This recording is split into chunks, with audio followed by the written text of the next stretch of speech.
এই গরমকালের রিফ্রেশিং ড্রিঙ্কগুলোর মধ্যে অন্যতম একটা হলো ছাতুর শরবত। দেখতে যতটা লোভনীয় লাগছে, খেতে কিন্তু তার থেকেও অনেক বেশি টেস্টি হয় এটা। আমি কথা দিতে পারি, এক গ্লাস খেয়ে কিছুতেই শান্তি হবে না, মনে হবে আরও এক গ্লাস যদি পেতাম। বাড়িতেই খুব সহজভাবে এই ছাতুর শরবত বানিয়ে ফেলা যায়। এর জন্য প্রথমেই নিয়েছিলাম 4 চামচ ছোলার ছাতু, তার সাথে দেব খেজুর 5-6টা, তার সাথে নিয়েছিলাম একটু কিশমিশ, 3টে মাখানা আর 3টে কাজু, সাথে 2টো পাকা কলা স্লাইস করে কেটে নিয়েছিলাম, সেই পাকা কলাগুলোও দিয়ে দিলাম। এখানে নিজেদের পরিমাণ মতন জিনিসপত্র ইউজ করা যেতে পারে। সাথে বাবু নিয়ে এসেছিলো মিষ্টি দই, সেখান থেকে 3 চামচ মিষ্টি দইও দিয়ে দিলাম। আর মা ঘরে পেতেছিল টক দই, সেই টক দইও 2-3 চামচ মতো দিয়ে দিলাম। সাথে ফ্রিজে দেখছি একটা কালাকাঁদও আছে, সেটাও দিলাম। সাথে 1 চামচ মতন বিট লবণ। এরপর সবটুকু দিয়ে একটু ঘুরিয়ে নেব, ব্যাস তাহলে রেডি হয়ে যাবে ছাতুর শরবত। এবার শুধুমাত্র গ্লাসে ভাগ করে খাওয়ার অপেক্ষা।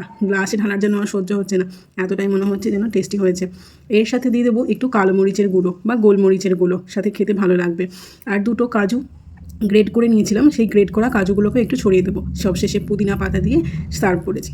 দেখতে কি সুন্দর লাগছে না? আর সত্যি বলছি, খেতেও অসম্ভব সুন্দর হয়েছিল। বাড়িতে একবার বানিয়ে দেখবেন, খেতে ভীষণ ভালো লাগবে।